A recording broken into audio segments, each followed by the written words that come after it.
All right, welcome students. This class, we're joined by Dan Cockerell. He's owner of Cockerell Consulting.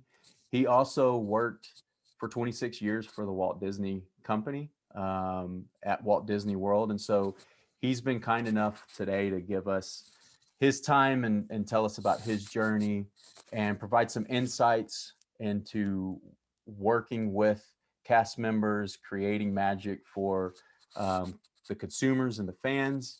And so, without further ado, I'll turn it over. And Dan, if you could tell us a little bit about your background, your journey, the positions you've had within the company, and to where you are today. Thank you for joining us. Thanks, Cody. Thanks very much for having me. And I love sharing my story. It feels like yesterday I was 21 years old and just getting out of college, and I blinked and now I'm 51. I don't know how that happened, but I remember those days trying to figure out what I wanted to do with my life. Um, yeah. So quick background. I grew up in the hospitality industry. My dad worked for Marriott for about 16 years, and he joined Disney back in 1990 for the EuroDisney project, Disneyland Paris project. I went to Boston University and I studied political science, which still don't know why I did. It was interesting, but I never used it. And every summer I worked. I waited tables at the beach. One summer I worked on the Walt Disney College program. At any given time, we had during more recently about 12,000 employees from colleges who worked at Walt Disney World. It was a great source of labor for us. And I did that for a summer. And then when I graduated, I still really didn't have a plan. And so I ended up coming back down to Walt Disney World, and I went to casting and interviewed and said, okay, I have a political science degree.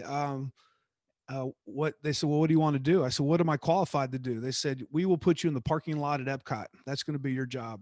And that was my first full-time job. And that's a very common story at Disney. A lot of senior managers and executives started out as in frontline positions at Disney World. We promote mostly from within because there's so many. At our peak, we were at like 74,000 people working there. So you have a lot of talent, and we just love people to understand what the frontline operation is, because that's where the magic happens. That's where we give our service. That's where our guests rate their experiences with these interaction with all the hundreds of as we call them, cast members. Just to give a little background for those of you who aren't as familiar with the company, you're going to hear me use some terms today, cast members and casting. And if you go back to the late 40s, Walt Disney, he was an animator by trade, and he lived in California, and he would take his daughters to the fair for his like daddy day on the weekends. And he went to these carnivals, and these carnivals were kind of dirty and they weren't really safe. And he just thought there must be a better way. There must be a better way to spend time with family. And he came up with this concept of the theme park. And he said, I want to create maybe in his mind, a three-dimensional movie. He was making these animated movies. He said, I want to make a three-dimensional place where families could go enjoy together and be immersed in fantasy, escape the world of the real world and go into this fantasy world and spend time together and create memories together. So that was the birth of, Disneyland, and theme parks hadn't existed until then. And so he created, Main Street USA and Frontierland and Tomorrowland, and everything is themed. The music, the attractions, the way people talk is all themed. And so that's what we do every day at Disney. We put on a show. And so when I say cast members, we cast people in the show. And every day we open the curtain and the show starts. So I parked cars for my first 6 months, and then I had an opportunity to go to Disneyland Paris with a work visa and actually open the park over there. And I was a management trainee at the time, fairly clueless, but they put me in parking because that's one thing I knew how to do. And so now I'm doing international parking, and I'm in the parking lot. When I got there, I spoke like 6 words of French. And after a year, I was, I'd never say I was fluent, but I could communicate pretty well. When you get immersed in these cultures and have to use the language every day, it's incredible how fast you can learn something.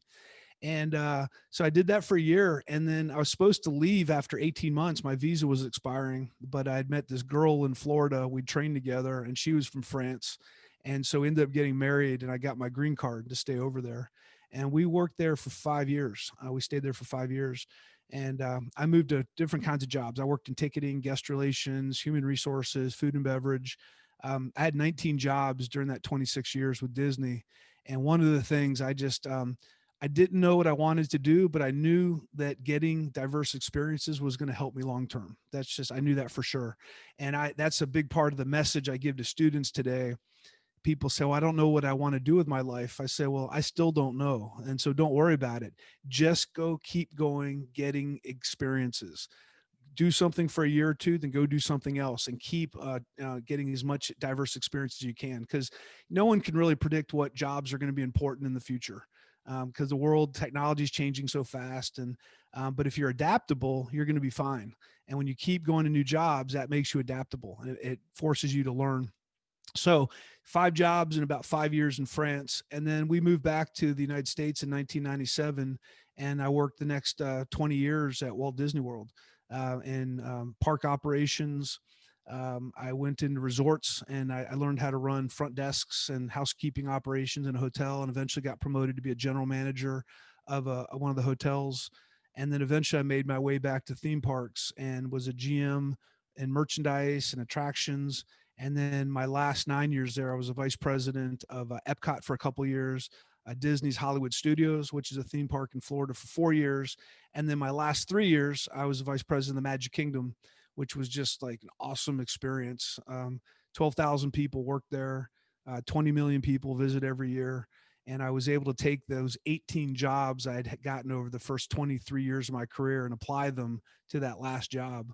And then in 2017, my wife and I started talking about what we're going to do next. And our kids were getting older. Our youngest son was going to be moving out to going to college. And we talked about it for a year. It's hard to leave a company after 26 years. But we finally got up our guts, and I gave my resignation in March of 2018 and left in May. And Valerie and I, she worked for Disney for 15 years. We opened our own consulting company. So now we share with companies how to build service frameworks, how to build teams, how to think about decision making and strategic planning. And we just bring a lot of the things we learned at Disney to other companies, because everyone wants to know how Disney does it. And we're there to help them think about that. And it's interesting because a lot of companies say, well, we have nothing in common with Disney. You know, if you're a hospital or a healthcare company or a concrete company or an accounting firm, and we really have to explain to them, look, if you have customers, you're trying to figure out how to meet their needs, and you have employees working for you, and you're trying to make money, you have a lot in common with Disney. You may not have attractions, but you have a service you're providing, and you need to provide processes to make that happen, and you have to hire the right people. And so that's been our business for the past couple of years. So we went from, an executive in a big corporation to be now an entrepreneur who's relearning how to do everything. It's just, it's a fantastic, such an interesting story. The and I'm trying to see our layout here. There we go. Sorry, but I think one of the reason one of the reasons people love Disney, they love the parks, is that idea of obviously identification, but when you have a good experience and you have positive experiences, that just all builds into you want to go back. Right. And every year that, I've met very few people that come back and say they're not wanting to go back or they're not looking forward to their next trip. And there definitely are, people who are only able to go one time. Um, but even amongst those, when I talk to them, they talk about how great it was. And I think that is your you being there 26 years, I think speaks to that as well.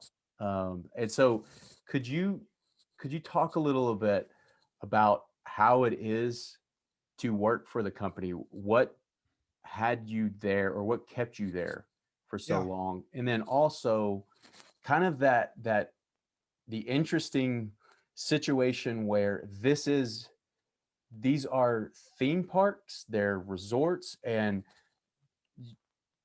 people are there to have a good time. Um, but it's also the business side of it as well. So how did you work with cast members to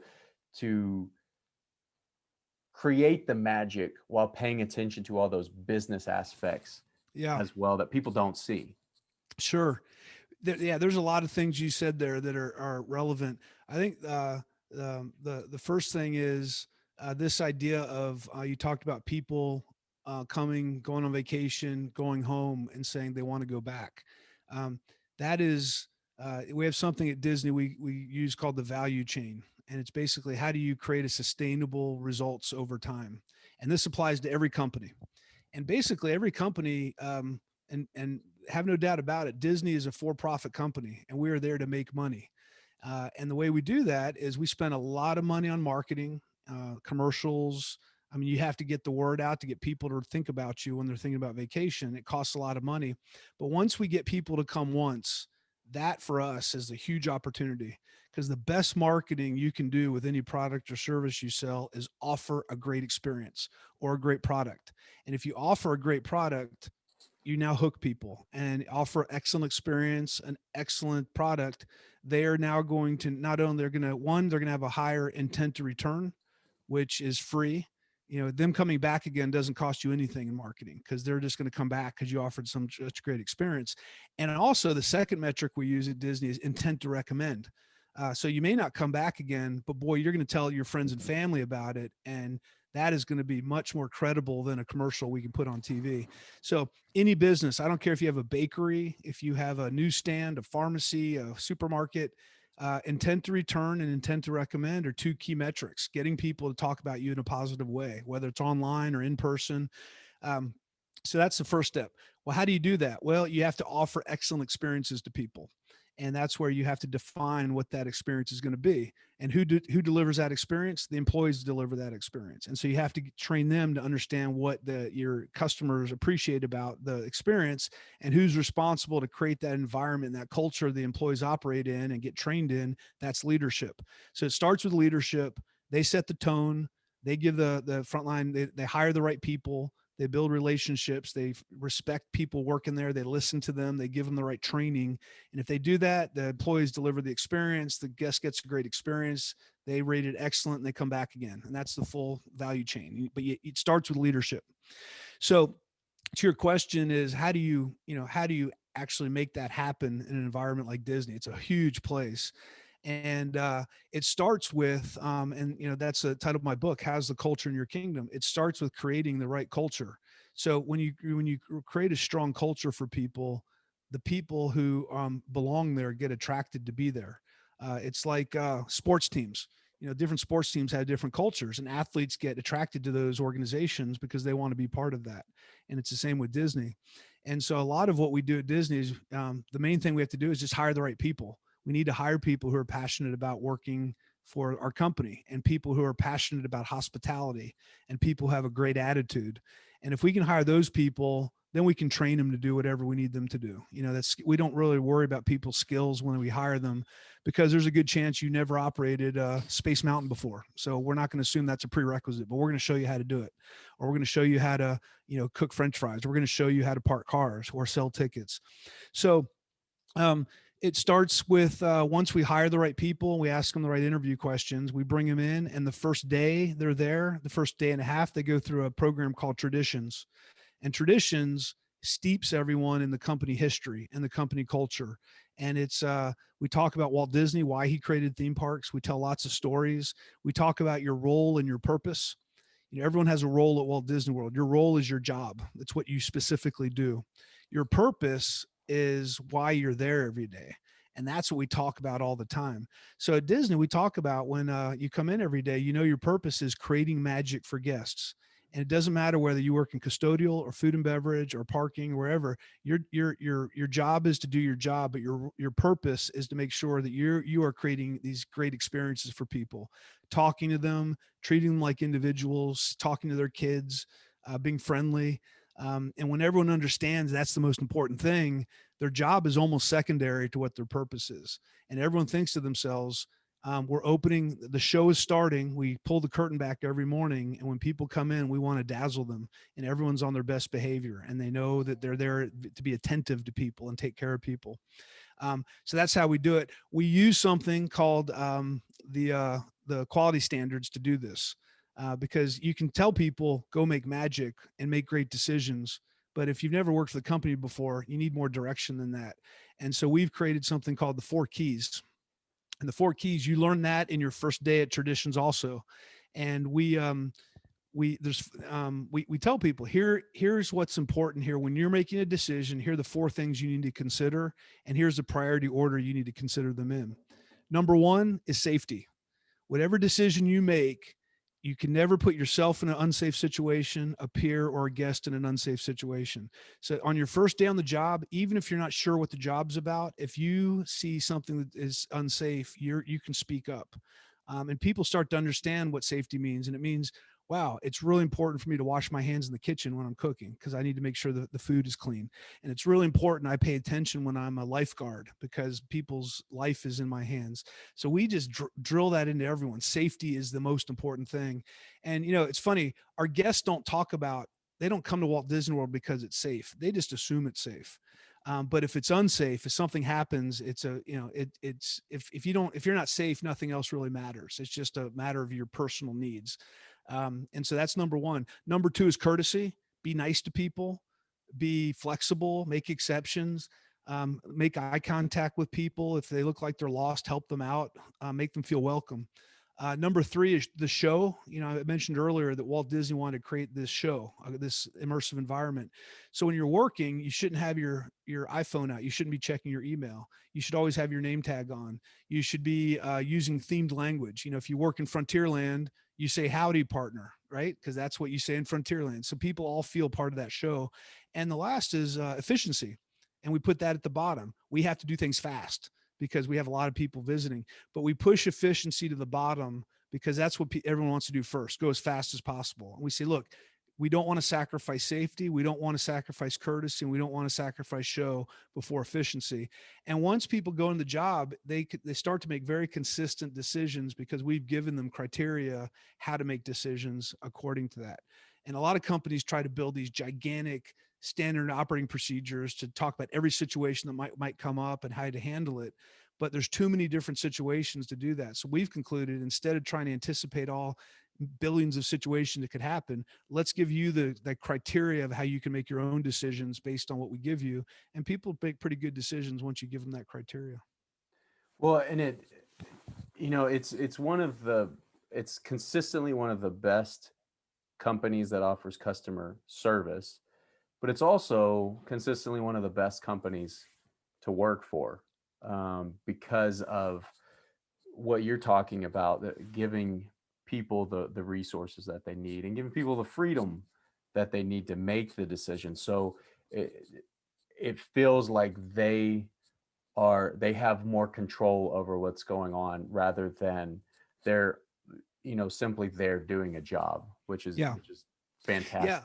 Yep, exactly. I think there's a couple things to that. One is we don't want robots. We want people who are genuine and feel like they can make decisions. They don't have to call the manager every time there's an exception. We let them know you can make the exception, use your common sense, use the 4 keys to make your decisions. And there's something else you mentioned before. We are there definitely to create a great environment for people, but we are there to make money. Mm-hmm. And so something we have at Disney, we call the accountability matrix. At Disney, you're held accountable to 2 major things as a leader.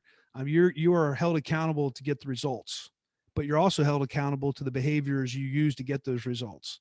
And a lot of companies don't look at the behaviors; they just look at the results, and they say, "Like, you get the results any way you can. We don't care, just make it happen." And you see what happens at companies like that. Enron, they start making really bad decisions. They start lying about things because they don't have any standards around the operating practices. And so Disney, sometimes you get feedback on not attaining the goal. And sometimes you get feedback on, look, you reached the goal, but next time you really should get the team involved more, or you really should think about the balance in their lives, or you should plan better. Or you should make sure you recognize a team once it's gotten something done. So it's almost like I'd compare it to I grew up playing sports. You can go play a sport with no rules and score all the time, but once you add rules, it gets harder to score. In soccer, you can't use your hands. If you could, then it would be a different sport. Yeah. And what we say at Disney is you got to get the results, but you have to follow certain values and certain respect for people to get those results. And that's when you get the best results, because people feel good about getting to the finish line, and they also feel like, you treated them well. Yeah, and from experiences that I've had going to Walt Disney World, when I was a kid, on business trips, and then also with my family. I mean, it's the the way that cast members handle situations and handle problems or handle even disappointments. The way that they handle that is just so impressive on so many levels that you really feel as though if you have something that is disappointing or something that happened, somebody is going to help you on that regard, or at least somebody is there. They're not only going to help you, they're listening to you. It's not just somebody's there trying to make a check mark on their day or have some, let's solve this problem. How can we solve this problem so we can get on to the next? There's um, that personal attention they give to you and they give to your problem, which is one of the reasons I mentioned why I started teaching this class. One of the reasons was I would always talk about that in my marketing classes when we would talk about customer service and we would talk about how to engage consumers. The Walt Disney Company was always one, and especially the theme parks division was always one of the examples that we would talk about in that class. Also, I think it's interesting. You got early on. You were at EuroDisney, now Disneyland Paris, and the students in this class on Disney Plus, they watch the Imagineering story. And one of the episodes discusses some of the highlights and challenges of opening Disneyland Paris, then Euro Disney. Can you talk a little bit about what you learned from that experience? Because there were more challenges there than in some of the other theme parks. And then what some of those challenges and lessons, how they helped you once you moved back to the United States and once you were working at Walt Disney World. Yeah, boy, I learned a lot personally and professionally. Um, I think I'll talk about the park first. You know, at the time, I think that the approach that Disney took was, we're going to lift Walt Disney World and we're just going to plop it down in France, and we're just going to operate it like we operate it in the United States because it's so successful there. Um, Reality is, it doesn't work that way, because different cultures just have different expectations and different perceptions of how things should be done. My wife worked in retail when we first opened Disneyland Paris. And so the buyers there, they bought the t-shirts that they bought at Walt Disney World. And, the ones you usually find is a giant goofy across the front of Mhm. it, because that's what, we like as Americans to buy. It's loud and it's making a statement. And in France, people are more subtle. They don't want that big thing. They want just like a little tiny goofy on their shirt. So it took us a couple of years to even change the retail offerings of the styles that people were willing to purchase. Um, when we opened the park, it was a dry park, right? Because Walt Disney had decided that Disneyland was going to be a place where there'd be no alcohol, Mhm. because that was sort of it didn't fit in with the family. And Magic Kingdom was dry, and every castle park did not serve alcohol. Well, you go to France and you go to Europe, where kids, when they're 10, 12 years old, they usually get a little glass of wine with some water in it at dinner, and they're taught to demystify alcohol. And so when they turn 18, they don't go crazy and binge drink, because they've always been exposed to it. And so when you tell someone from France, hey, enjoy your filet mignon and your really nice meal, and would you like an iced tea or Diet Coke? They're like, what do you mean? I'd like a glass of wine or a beer. Well, Walt Disney didn't, and that lasted for about 2 months. And then all of a sudden we said, all right, forget this dry park. And it had nothing to do with it being a family experience or not. Culturally, that just wasn't acceptable. So we learned a lot of things along the way to make it a Disney experience, but make it a European experience. And we learned even more when we opened Hong Kong and eventually Shanghai.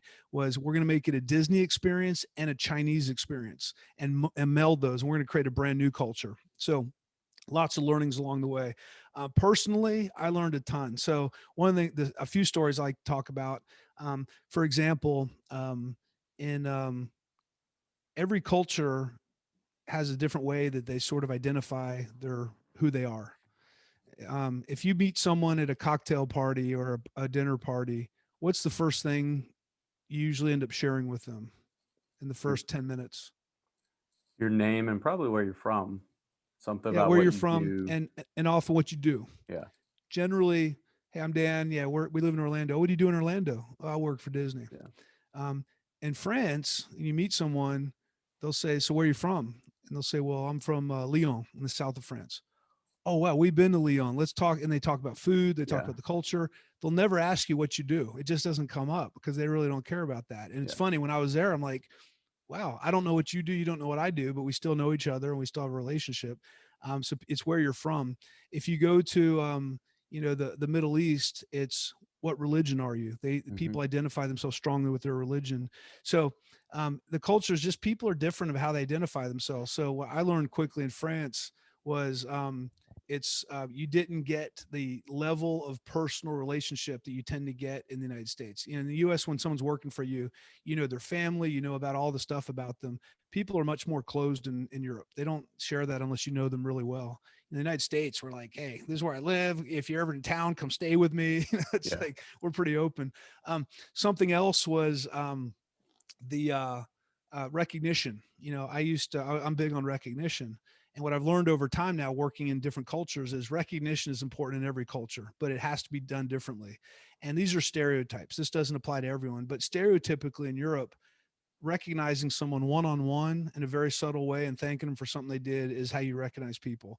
If you put them in front of a group, it looks like they're trying to be better than everybody, Yeah. and they Okay. get sort of ostracized and alienated by the group, and it's not a good situation.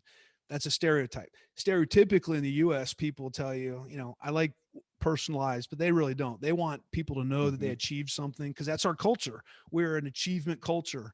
We recognize success, and in Europe, if someone is really successful, people will tend to think they knew someone or they did something illegal. Uh, for us, business people in the United States who've done well are heroes, right? Hmm. And it's just a different way to look at it. The last thing I learned in France, which was kind of funny, your personal space in every culture is different. So after living in France for 5 years, I really learned to protect my personal space. And if I was in line, I would stand right behind the person in front of me, because if I left a gap, someone would slide in. Yeah. And they weren't being rude. It's just that's how it is. Everything is more tight. People are more, France is the size of Texas and you got a lot of people there. So everything is more condensed. So when I got back to the US after living there for 5 years, I remember standing at an ATM one day to get money in the first couple weeks I was back. And I was at this ATM and I was right behind this lady, and she finally turned around and was like, "What, are you going to rob me now?" And she got really defensive. And I didn't even realize it. I just naturally been Yeah. immersed in this culture where you stand really close to people because you don't want people butting in front of you. So every day was a new learning and cultural differences. And it changed my life. I mean, it made me so humble to be in a country where English, French was not my first language. So I was always the one with the funny accent that didn't quite know the word. And when I came back to the US and interacted with people that English wasn't their first language, I was very empathetic to them, because I know what it's like to speak a second language and not always get all the cultural references or know exactly how to say something. So it was a journey. And, Disneyland Paris was extremely successful. It's the number one tourist destination in Europe. It's just a lot of the assumptions that were made based on the economy, based Hmm. on the value of the land. Disney, the Walt Disney Company just had these.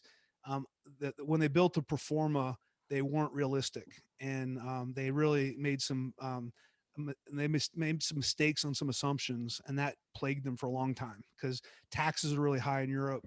It's really hard. Your employee benefits, the company has to pay is like 100% to what Okay. Yeah. the employee makes. United States, it's like 40%, 50%. Social Security, your taxes. So it's just it's a very expensive place to do business, and it's a great experience. It's a beautiful park, but from a business standpoint, it's really struggled for many years. Well, and thanks for sharing that. One thing that I picked up when you were talking is how in the United States, um, we are so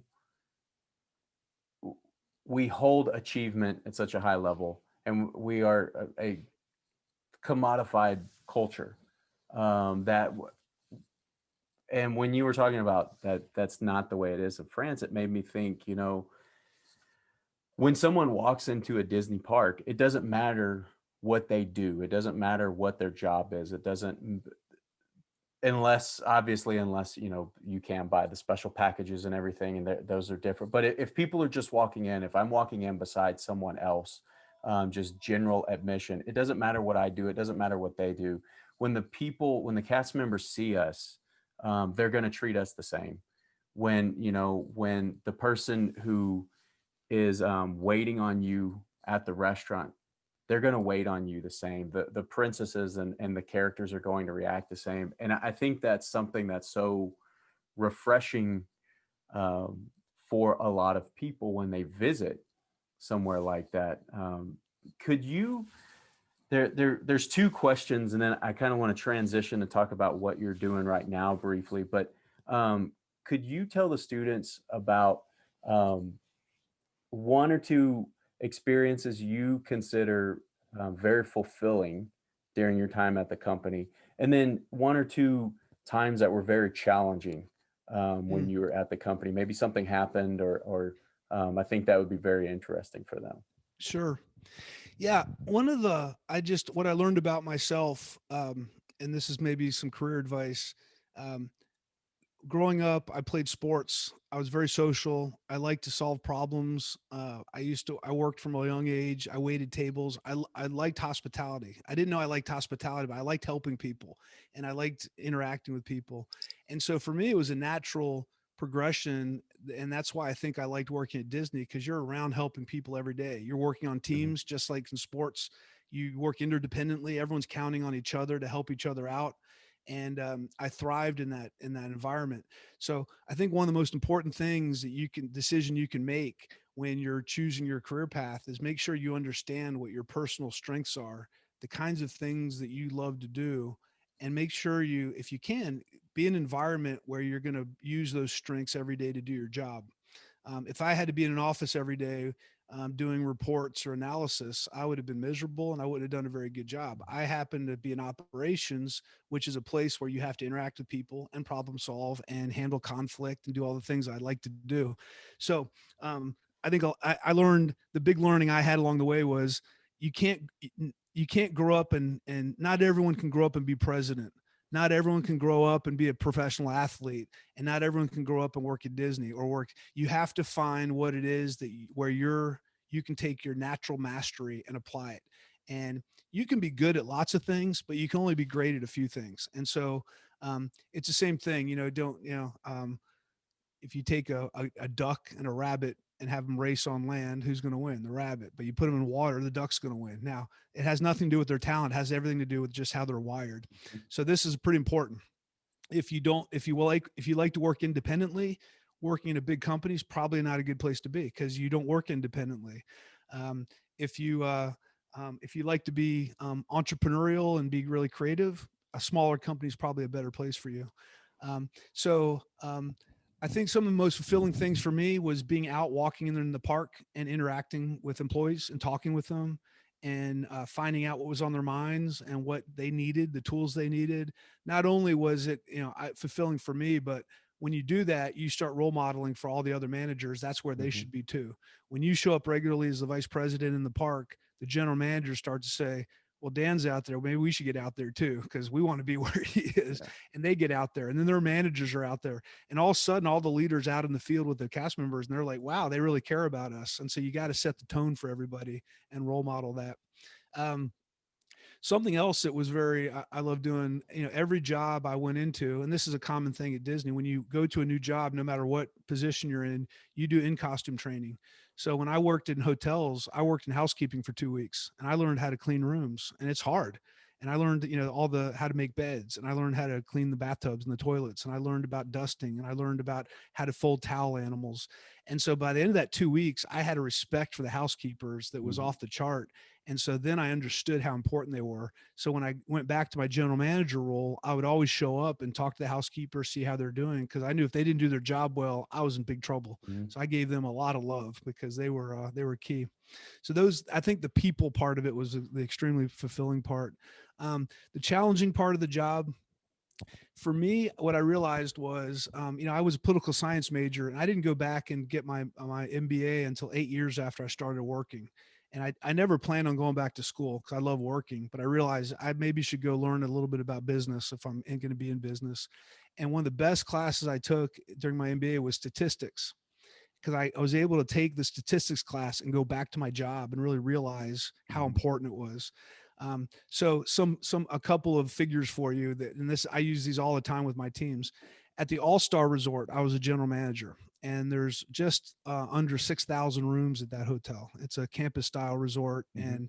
And so at the All-Star, if we clean 99.9% of the rooms every day perfectly, we still have 6 dirty rooms. If we clean 99% correctly, we have 60 dirty rooms. And if you have one family at the front desk complaining of a Mhm. dirty room, that's more than enough for one day, much less 60. And at 99% perfection, you have 60 rooms dirty. So that's the level of sort of detail you have to operate at. Another figure I use is like at Big Thunder Mountain this year, if they operate at 99.99% perfection around safety, they'll only have 670 accidents, right? At 99.99%. So it just tells you that you have to have great processes in place, great training, redundant processes. And that, I always worried about that. That was challenging there because it only took one cast member one moment to not be paying attention, to hit Mhm. a button, to dispatch a vehicle that could result in something bad happening, and someone falling into the tracks. And so we just a lot of times we just talk to our cast all the time about the importance and the responsibility they had of paying attention, because we were handling millions of people, and they just, no one expects to get injured or have anything bad happen in the Walt Disney World. So that was always challenging. The other thing for me was, as I got promoted in my career, um, going from being an individual contributor where I'm parking cars and I don't have to worry about anyone else except myself, to becoming a frontline manager. And now I have a group of people who are working, who I got to get work done through and influence them to do the job. And then moving to the next level where I'm managing a group of managers who manage managers who manage employees, Mhm. and figuring out how to translate my leadership through these levels, as opposed to going right to the frontline cast, because that's not your job as a senior leader. You have to figure out how. So more and more as I got in my career, I realized how important it was for me not to focus on what we were doing, but creating the culture and the environment that people felt valued in. And if I could create that environment for people and hire the right people and get out of their way, we got great results. But a lot of times letting go is hard. Yeah. Magic Kingdom was open on average of 14 hours a day, 365 days a year, Monday through Sunday. It never closed. But I had days off. I went on vacation. I would sleep at night, and that place was operating. And so I Mhm. had to really trust my people to execute on the plan, because I'm just one person, and it's hard for a lot of leaders to let go and trust people to do things on their behalf. But if you don't, you can't lead, because there's too much to deal with. Yeah. And that helps transition into what you're doing now. And I briefly want you to talk about Cockerell Consulting, and especially most recently, um, I've started seeing you doing a lot of meetings and Zoom meetings for people that have the cast members who've been laid off or impacted by the pandemic and impacted by Yeah. the layoffs. So if you could talk a little bit about that, I think that would be great. Yeah. There's this phrase, do good and do well. Hmm. And I think that's what Valerie and I, we started our own company. It's just the two of us. We have partners we use, but we don't have any employees, and we want to keep this nice and lean. But the idea we have is we go in to help companies if they want to improve their customer service. We'll work with them. We're working with a hotel company in Croatia that's growing quickly, and they want to know how do you keep the service level up when you get bigger and bigger. And we've figured out how to do it at Disney, so we work with them. We worked with a train company in Peru that wanted to improve their service. So we went down there and we mystery shopped them. We rode trains for a week as customers just to see what the experience was like, and then reported back where we thought they had opportunities for improvement, and then went from there. Um, so and on top of that, having written the book, and we've created a college course, and we do keynote speeches and workshops around leadership and management for companies. But more recently, with 28,000 people being laid off at Disney, we thought, my dad and I and my wife thought it was a good opportunity we were kind of uniquely positioned to talk about life after Disney, Mm-hmm. because we've left and we've gone and figured out how to navigate the real world. And so we've done a couple webinars to talk to them people and just let them know, because it's tough. A lot of people have been there for decades, and Mm-hmm. they never imagined they were going to be leaving, and all of a sudden they have to go find a job outside of Disney. And so the main part of what we've done is just trying to instill confidence in them, saying, look, you are worth much more than you've worked at Disney. Your attitude, your reliability, how you handle customers, a lot. You may not know that because you've never done it outside Disney, but you're well valued, and we figured it out, and so can you. And people just seem to appreciate that, and they just need some encouragement. And so we've been jumping in to do that, just to because I have a lot of friends there, and I'm very fond of the company, and it's really sad that all that has happened, but we kind of felt a responsibility, even though we don't work there anymore, to get involved and help friends and colleagues we used to work with. Well, and it's extremely admirable to do that. It's been great to see the outreach that people have had from fans and people who attend regularly, to what you and your wife and your father are doing. It's all great to see, kind of, and it also speaks to that family feeling of, this is somewhere people want to be. This is somewhere people want to support. Yeah. Do Last question before we do our rapid fire. With the changes now from during the pandemic, obviously there are things that are happening now in the parks that will probably go away at some point. I don't see, 4 or 5 years down the road, some of the things that are happening now being the same. But do you think there are things that are happening in the parks now that the company's taking note of, they're learning from, and that maybe will stick around post pandemic, or after we're kind of past that, the point where it's more safe? Yeah, I do. I think there's a lot of things happening. People are adopting technology much more readily, every generation. Mm-hmm. And I think that the things that we're putting in place now that work technology wise, that are making the place more efficient, will stay in place. So, for example, if we've been to a couple restaurants in Orlando and out in Colorado, where there's no servers anymore. You go to the table, you scan the QR code on the table, you order your food, you pay your bill on your phone, the food gets delivered to your table. I think it's great. Mm-hmm. It's very efficient. You don't have to wait for a server. You can order another drink when you want one. You can order your appetizers and do all that. And companies may say, you know what, that's an efficient way to run a restaurant.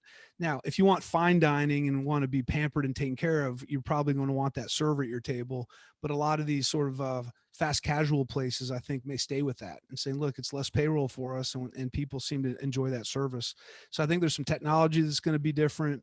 Um, a lot of the social distancing things will, those will probably fade away over time as the vaccines available and other things happen. But I think customers' expectations of what is acceptable and not will change. And I think a lot of companies will stay with it. I've talked to a lot of companies that aren't going back to their offices, even after the pandemic's over. Like, look, we're operating successfully remotely, and we don't have to be in the office, and we're going to save a bunch of money. We're going to save people commute costs.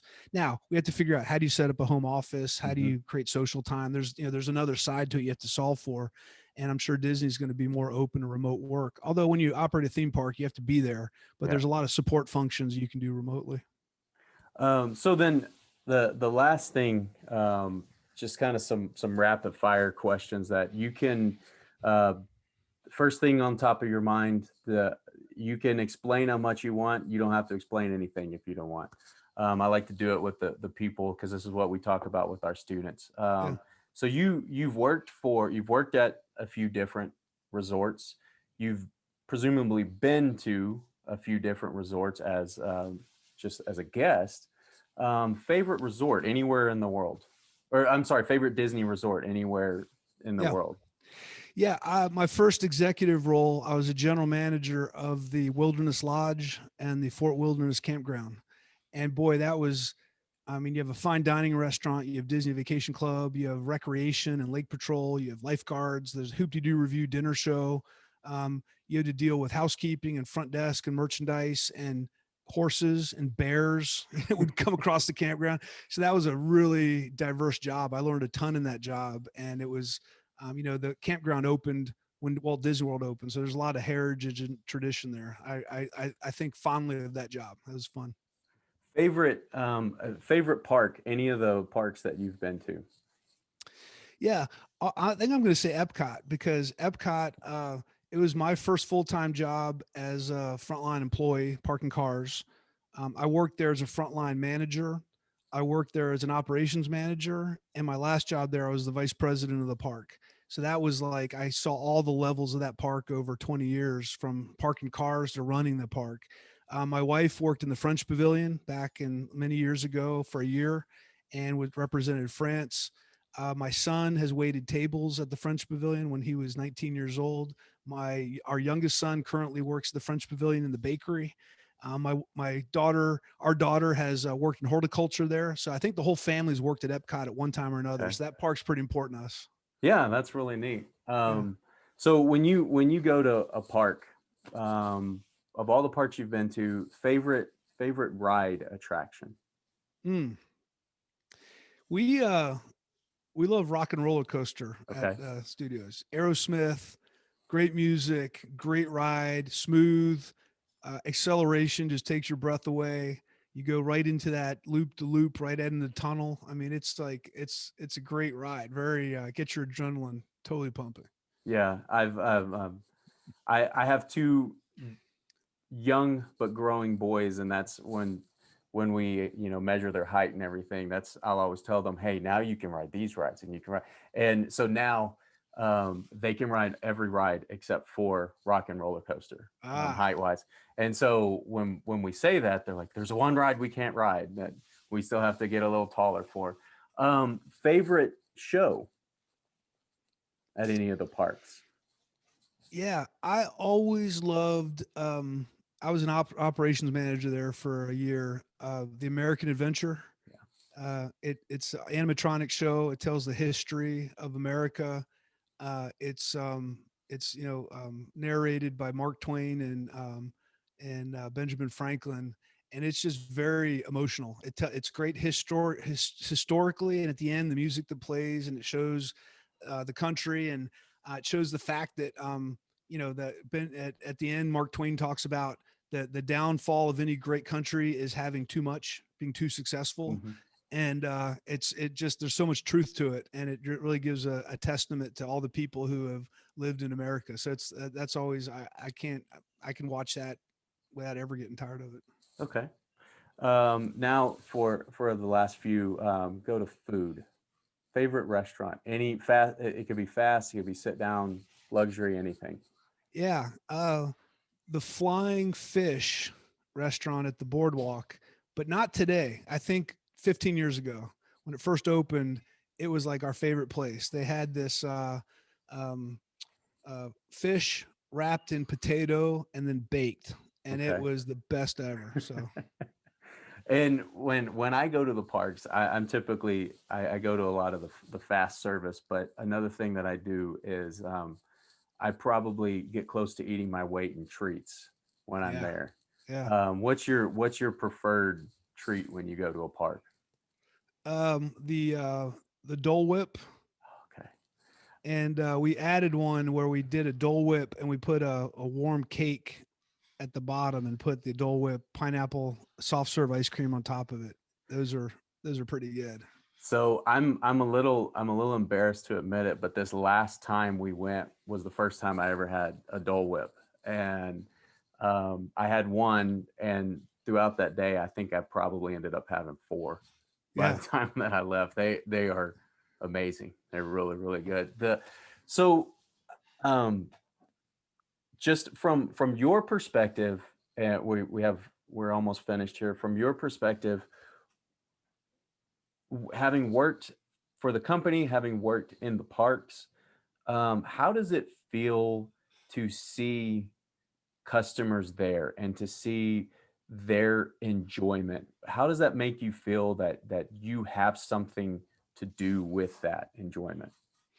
Yeah, I mean, there's a definitely a sense of pride. You know, we do a big survey every 2 years at the Walt Disney Company, and we ask every level of the company, every cast member has an opportunity to participate.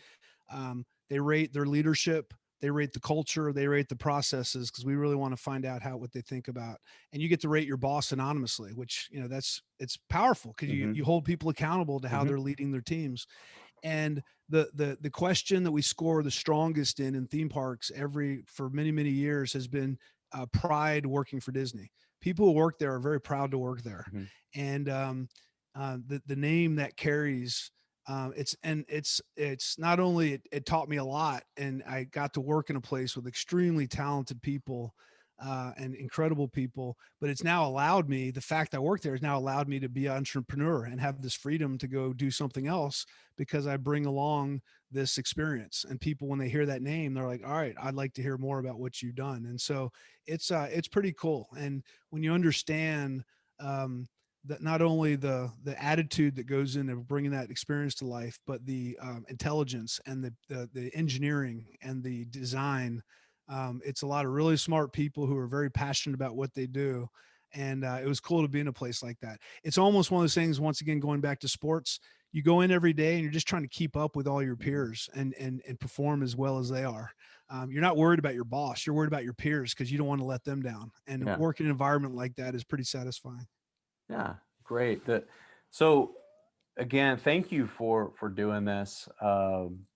Any final words of advice, wisdom, and then also let people know how they can engage with you. Sure. What's the best ways? Sure. Yeah, I think there's two pieces of advice I'd give. One is, and I mentioned this earlier, life is about, in my mind, experiences.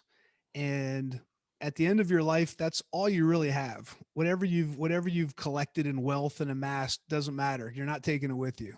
It's who did you interact with? What experience did you have on this planet while you were here?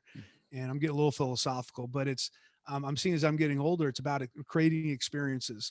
And so be curious, be open minded, go try things, go try new things, go talk to people that you haven't talked to before, learn about things that you weren't interested in before, let doors open, because when doors open, more doors will open. You don't have to go live in Europe to do this, but go live in another part of the country. Go just do things that are different and get out of your comfort zone. It makes life so much more interesting. And I think you'll create more opportunities for yourself. The other thing, my grandfather left me with this, which he went to the Naval Academy. He was in the 3-year class. He graduated in 1942 and went to war. He retired a rear admiral. He was a naval architect. I mean, really accomplished guy. And he left a quote I have written on a piece of paper that I kind of use as my life thing now. Is he said, "You do your best, then you forgive yourself." And I just love that quote. And everyone hears it differently, but every day you got to go do your best. And I've had many days where my best wasn't good enough and I failed, but you do your best and then you go home, you forgive yourself for whatever bad decision you made or whatever shortcoming you had, and you get up the next day and you go back at it again. And a lot of people, most people, I think, try to do their best, and sometimes you have to push yourself, but many people don't forgive themselves. They don't Hmm. move on, and you got to move on because life's about learning and doing better the next day. And I think that was something I took along the way. So, because I made lots of mistakes and I made lots of bad decisions and got myself in trouble because I had lack of experience. I let my ego get in the way of decision making, and you learn from it. You forgive yourself, and the next day you come in with the confidence to do it better the next day. So that's it. Yeah, in terms of finding us, if you go to cockerellconsulting.com, all our contact information is there. We have an article of the week I've been sending out for 23 years. Every Friday, I send an article out that I've found that is really good. And if you want to sign up for it, you get it Okay. for free on Friday mornings. We have videos on there, my emails on there, my cell phone numbers on there. We make it very easy for people to get in touch with us. Mhm. And I've never turned anyone down to talk about whatever they want to talk about, because I love giving advice to people and sharing my life experiences if they're interested in knowing about it. It's kind of that pay it forward. Lots of Yeah. people helped me in my career, and I know you feel this way. It's our responsibility now to share what we've seen Hmm. and tell other people, and maybe give them an inspiration to do something they're going to be happy doing. Yeah, definitely. And thank you very much for taking this time. This was a lot of fun. My A pleasure. I lot love of, talking about this. yeah, thank you. A lot of great words of wisdom, a lot of great insight. I greatly appreciate it. Good. And so thank you very much, Dan. All right. Good luck to everyone and be safe. Thanks.